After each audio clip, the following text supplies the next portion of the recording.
साई की बात। बच्चे, मेरी उदी में अदृश्य आशीर्वाद छुपा हुआ है मेरे बच्चे, जो हर किसी को नहीं मिलता है। उसी को मिलता है जो मुझ पर विश्वास करते हैं, जो मेरी उदी पर विश्वास करते हैं। जो मेरी उदी में शक्ति छुपी है ना, जो ताकत है, वो हर किसी को नहीं मिलती। क्योंकि कोई मेरे बच्चे मेरी उदी को मिट्टी समझकर लगाते हैं, राख समझकर लगाते हैं, और कई मेरी उदी को मेरा रूप समझकर लगाते हैं, मेरा आशीर्वाद समझकर लगाते हैं। और जो मेरा आशीर्वाद समझकर लगाते हैं ना, उन्हें हमेशा उदी कारागार होती है, हमेशा।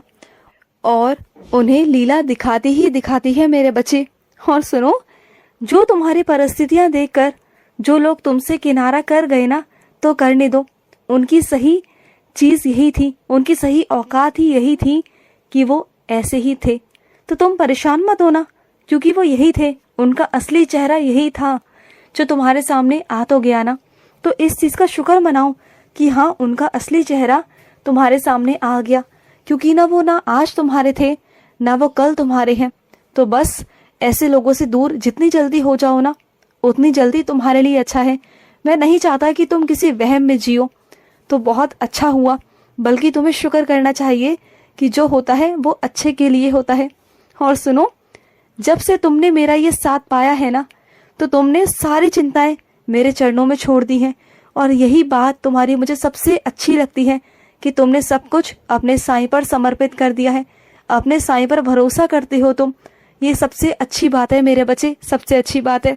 और यही ना मुझे बहुत अच्छा लगता है। और सुनो, घर परिवार में या कहीं भी मेरे बच्चे, कभी कभी बड़प्पन दिखाना भी बहुत ज़रूरी होता है। ये चीज़ें उम्र के हिसाब से नहीं होती, लेकिन व्यवहार के हिसाब से बड़प्पन दिखाना कभी कभी ज़रूरी हो जाता है। तुम समझदार बन जाया करो। अगर सामने वाला अटक जाता है ना किसी चीज़ पर, तो तुम एक कदम पीछे हो जाया करो, क्योंकि अगर वो नहीं समझ रहा ना, तो वो उसकी बेवकूफ़ी है।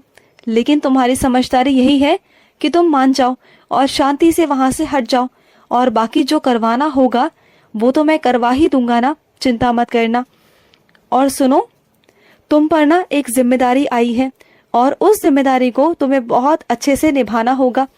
ये मेरी सेवा है, मैंने तुम्हें वो सेवा दी है मेरे बच्चे, एक जिम्मेदारी के रूप में। और उस जिम्मेदारी को अच्छे से निभाना ये तुम्हारा काम है। निभाओगे ना उस जिम्मेदारी को? और सुनो, कुछ मेरे बच्चे तो ऐसे हैं ना, वो इतने बड़े उम्र में तो हो गए हैं, लेकिन उनके अंदर अभी भी शरारतें, नटखटपना और बचपना भरा हुआ है। तो बस यही ना मुझे बहुत प्यारा लगता है, क्योंकि जिस इंसान के अंदर बचपना होता है ना, उनका दिल हमेशा पवित्र और साफ होता है, और वो हमेशा खुश रहते हैं। क्योंकि बचपना एक ऐसी चीज़ है जो हर एक व्यक्ति के अंदर होना चाहिए। और जो ज़्यादा गंभीर हो जाते हैं ना, बहुत ज़्यादा, तो वो ना जिंदगी जी नहीं पाते, खुलकर जिंदगी को जीना चाहते ही नहीं हैं, बस अपने आप को घुट घुट कर मार देते हैं। तो मैं तुमसे कहता हूँ, जो तुम्हारे अंदर बचपना है ना, जो तुम्हारे अंदर बच्चा छुपा हुआ है, उसे कभी मरने मत देना, क्योंकि उसे जिंदा रखना। क्योंकि तुम्हें खुश रहना है, जैसे तुम खुश रहते हो ना, बिंदास रहते हो, वैसे खुश रहा करो। तुम्हारा साईं है ना तुम्हारे साथ, मैं हूं ना, मैं सब संभाल लूंगा। और सुनो, जो मेरा बच्चा जितनी दुनिया में खुशियां बांटेगा, जितनी लोगों में खुशियां बांटेगा ना, उसके पास में उतनी ही खुशी आएगी, बल्कि उससे दुगनी चौगनी खुशी उसके पास में आएगी। और सुनो मेरे बच्चे, मैं जानता हूँ जिस काम को तुम नहीं कर सकते, जो तुम्हारे स्वास्थ्य के लिए ठीक नहीं है, तो उस काम को बिल्कुल भी मत करना। लालच मत करना किसी भी चीज़ का, कि वो लालच तुम्हें उस काम को करने के लिए मजबूर कर दे। नहीं, क्योंकि तुम्हारा शरीर सबसे पहले है मेरे बच्चे। अगर तुम शारीरिक तौर पर स्वस्थ रहकर उस काम को कर सकते हो तो करो, लेकिन अपने शरीर को दुख देकर अगर करोगे ना, तो वो सही नहीं है मेरे बच्चे। क्योंकि शरीर जो है ना, वो लाखों करोड़ों की दौलत है। मैं कहूँ कि वो अनमोल है मेरे बच्चे, वो दोबारा से कभी खड़ा नहीं होगा। तो किसी की बातों में मत आओ, जो तुमसे हो पाए ना, जो तुम कर पाओ, तो वही करना। और सुनो, जो अपने गुरु पर विश्वास रखता है ना, जो अपने साईं पर विश्वास रखता है, वो दुनिया की हर कठिनाइयों को आसानी से पार कर लेता है। आसान हो जाती है उसकी सारी कठिनाइयाँ, क्योंकि जब उनका गुरु मार्गदर्शन करता है ना, तो अपने आप सारी चीज़ें आसान हो जाती हैं, सब कुछ आसान ही हो जाता है। और सुनो, कुछ मेरे बच्चे मेरे दर्शन के लिए तरस रहे हैं, तो सुनो, बहुत जल्द तुम्हें मेरे दर्शन होंगे, बहुत जल्द। चिंता मत करना, तुम्हारा साईं तुम्हें दर्शन जरूर देगा मेरे बच्चे, जरूर देगा, मेरा वादा है तुमसे। और सुनो, कुछ बच्चों के घर तो मैं सुबह सुबह ही आ जाऊंगा, उनके दरवाजे पर आकर खड़ा हो जाऊंगा, पहचान लेना अपने साईं को। और सुनो मेरे बच्चे, गुरुवार के दिन मेरे मंदिर जरूर आना, सिर्फ आना ही नहीं, मेरे पास आकर दीपक जलाकर जाना, जरूर आना मेरे पास, जरूर मेरे बच्चे, मुझे तुम्हारा इंतजार रहेगा। और एक दीपक नहीं, 2 दीपक जलाना, एक श्रद्धा का और एक सबूरी का मेरे बच्चे, तुम्हें 2 दीपक जलाने हैं मेरे बच्चे, 2 दीपक। और सुनो, जो बच्चे मेरे साईं में आ जाते हैं ना, जिन पर मेरी छत्र छाया रहती है ना, उनका जिंदगी हमेशा संवर जाती है। बिखरी जिंदगी को मैं संवार देता हूँ मेरे बच्चे। और अपने कुछ बच्चों से कहना चाहता हूँ, बार बार तुम किसी चीज में असफल हो रहे हो, बार बार मेहनत करते हो, तुम इतना सब कुछ पार कर कर सफल होकर इतना आगे तक आ चुके, लेकिन जो आखिरी है ना, आखिरी दौर है, उसमें बार बार अटक रहे हो, वो बार बार तुम असफल हो रहे हो, उसमें सफल नहीं हो रहे हो, और तुम इस चीज से बहुत परेशान हो ना। तो सुनो, किसी भी विद्या की शुरुआत अगर तुम करते हो ना, तो सिर्फ 2 शब्द मेरे बच्चे अगर तुम लिखोगे तो लिखने का ही कमाल है मेरे बच्चे। और कैसे ना तुम्हारी शिक्षा फलीभूत नहीं होगी मेरे बच्चे, सब कुछ लिखने का है। और विश्वास रखो कि तुम्हारा साईं जो भी तुमसे कुछ कहता है, तुम्हें कुछ आदेश देता है ना, तो वो सब सही होता है। अगर इस विश्वास के साथ में अगर तुम अपने कागज पर, अपनी कॉपी पर अगर साईं लिखोगे ना, ओम साईं लिखोगे ना, सिर्फ 2 शब्द लिख दोगे ना, तो वो शब्द सिद्ध होकर रहेंगे।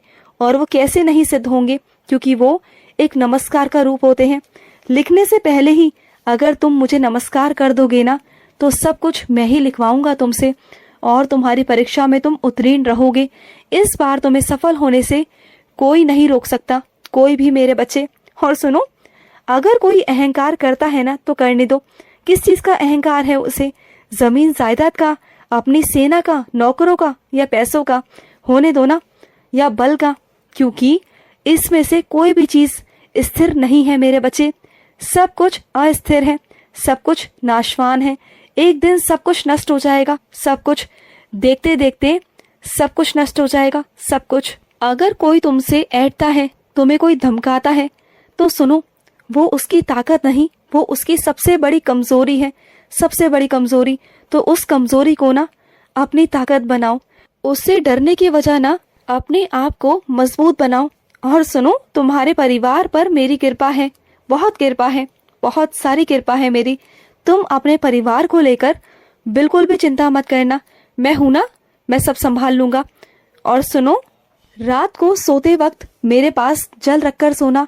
तुम्हारे साईं को बहुत प्यास लगती है रात को, और फिर मैं तुम्हें उठाता नहीं हूँ, तो मेरे पास जल रखकर सोना। मुझे बहुत प्यास लगती है, मेरा गला सूखता है मेरे बच्चे, खुश रहो। और सुनो, जो तुम्हारे ऊपर बहुत बड़ी बला आई हुई थी ना मेरे बच्चे, बहुत बड़ा संकट था, उसे मैंने टाल दिया है मेरे बच्चे। तुम सोच भी नहीं सकते कि कितनी बड़ी घटना घटित हुई है तुम्हारे साथ कल, और कितना बड़ा कुछ हो सकता था। मैंने बचाया है तुम्हें वहां से।